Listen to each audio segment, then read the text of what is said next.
In whatever city I find myself, I can never resist the temptation to come in off the street and immerse myself a while in the supercharged atmosphere of the main railway station. Just as in Paris, at times of supreme anguish, I'd sit in Notre Dame, whose peace and silence and the figures of Mary cradling her infant was like balm to my troubled soul. And during my immersion in it, my thoughts would stop turning, stop churning, and I'd step back onto the street, calmed and strengthened. But stations fill me with something else, something nervous, electric, which conjures up movement and visions of distant cities.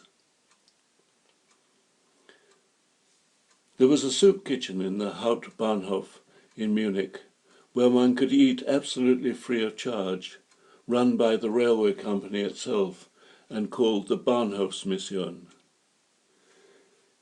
In a dingy, rather sinister little room at the top of some stairs that led up from the platform, one was served a thin soup and a chunk of bread by an unsmiling woman behind a grubby counter. As you sat down to eat at one of the wooden tables, a policeman from a little office next door, from which they would watch from a peephole everyone who came and went. He'd come in and inspect your papers. It was all so reminiscent of Nazi Germany, it would give me the creeps. After having one's broth, one could stroll over to the other side of the station, where there were offices of the Red Cross run by nuns who would serve you tea and biscuits, also without a smile. It was one afternoon, whilst thus partaking of tea, that I fell into conversation with another biscuit muncher. His presence on the table next to mine had been making me a little nervous. He had a cropped head and frightened eyes which were darting all over the place. He turned to me, fixed me with his stare a moment, and then began to tell me his story in faltering English with a heavy German accent. I'm on the run. I escaped from the Foreign Legion in Marseille and I'm trying to get back to Berlin. Once there I'll be safe. I'll be able to lose myself in the city. But he had to get through the checkpoint at the frontier. They were bound to have his name there, and this was what was terrifying him. They'll send me back. You can't imagine what hell that would be. Mein Gott, worse than death, ja. Viel schlimmer, much, much worse than death. He was wringing his hands, his face contorted. If only I had time to grow my hair. But if I hung around here, I'd get picked up anyway. Well, I could see how easy that would be. I just needed to think of the surveillance at the soup kitchen, which mercifully he hadn't ventured into. He'd got mixed up in a raid on a post office in Berlin, an armed raid with a bunch of amateurs. They'd got caught, of course, immediately, and given heavy prison sentences. And it was then that he heard about a scheme that if you served 5 years in the Foreign Legion as a kind of option to prison, your sentence would be annulled. You'd be issued with a new passport, and any past crimes would be wiped off the slate.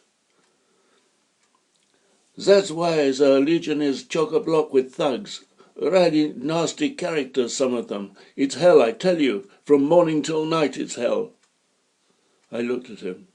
He had quite a sensitive face, really. Certainly not the face of a criminal. I wondered how he'd got into this mess in the first place.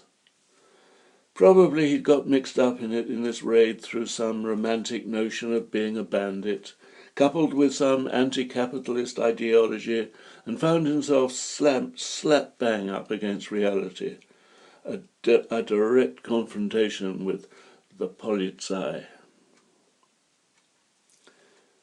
We'd retired to a beer house on the Kaufingerstrasse, where I was able to help him with the price of a beer or two, which steadied him up a bit, and some of the anxiety went out of his face, to the point where he could crack the occasional smile as he recounted the whole stupid turn of events and his incredible naivety. "I guess there's some kind of romantic appeal about the Foreign Legion. Something heroic. Ha! Heroic. Something exotic even. Yeah, I'd even pondered the idea of joining up when I was young. You know, the kind of crazy ideas one has as a youth." "I'm sure you understand," he said, looking at me, his head cocked to one side. "And so when I was sentenced to 8 years, 8 years, can you imagine, stuck in a cell for 8 years? I requested the option of joining up instead. No problem. In no time. Before you could say, Jack Robinson? Before you could say Jack Robinson. I was in uniform in the Sahara and having my head beaten about by my companions, the other legionnaires. Initiation for a new recruit wet behind the ears, that's what it is." He looked pretty glum as he stared into his beer. "And then I was sent into my first engagement with the enemy. We had no idea who they were, but the Foreign Legion always has to have an enemy. We were dropped in by parachute over a village in the middle of nowhere, in which, as we came down, we were being shot at. As we landed on the scorching sand and were scrabbling for cover, the only person I'd become friends with, another German, suddenly fell down at my side. He was dead. Dead. Mein Gott, he was dead. I went mad and started to run away from where the shooting was coming. But one of the others came after me, caught me and struck me in the face so hard I collapsed. I dropped into the sand. I was lucky they didn't leave me there. But back at base camp I was beaten without mercy and put on a ship to Marseille, where they were going to put me through a tribunal, and the commandant shouted at me as I was leaving, 20 ans, tu vas avoir 20 ans. 20 years, I said. Ja, 20 Jahre. You'll see, if I'm caught now at the frontier. Ach, his head was in his hands, a look of utter despair on his countenance. "Have another beer," I said, and called over to the buxom Fräulein.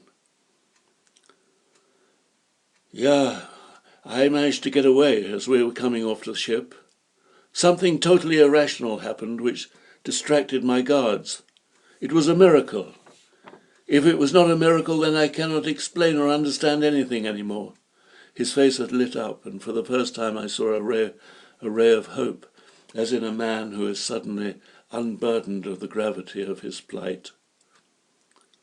"So, don't worry," I said to him. "Forces which you can't see are obviously on your side."